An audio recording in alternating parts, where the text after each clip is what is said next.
Jeremy Renner recently opened up about the aftermath of his near-fatal snowplow accident and how difficult he was as a patient during recovery. At 54, the Avengers actor recalled how he repeatedly tried to escape the hospital after being admitted for life-threatening injuries sustained on January 1, 2023. The incident occurred at his home in Reno, Nevada, when he was struck by a 14,000-pound snowplow while attempting to save his nephew, Alex Freeze, from being run over.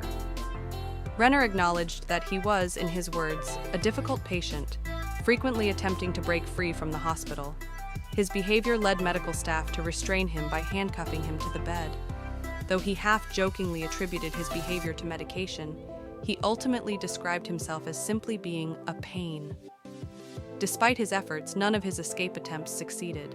He recalled how slow and chaotic those moments were, machines beeping, an epidural dragging behind him, and medical equipment making his movements nearly impossible.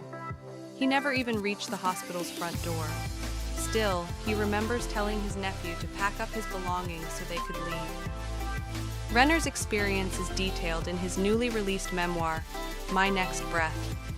Although he initially resisted the idea of reliving such a traumatic event, he came to see the process of writing the book as an important step in his healing. After a year of steady recovery, including regaining the ability to walk, he was approached with the concept of the memoir.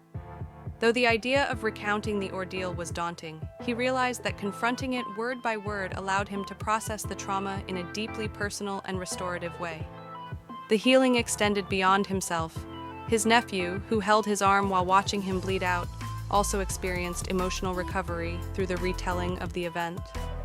Likewise, Renner's mother, who received the call about the accident and drove 13 hours through a snowstorm to be by his side, found comfort in the shared experience. In the book, Renner also revealed that he briefly died during the incident. He described how his heart rate began to slow as he lay on the ice, and after 30 minutes of manual breathing, comparable to doing push-ups nonstop, his body gave out.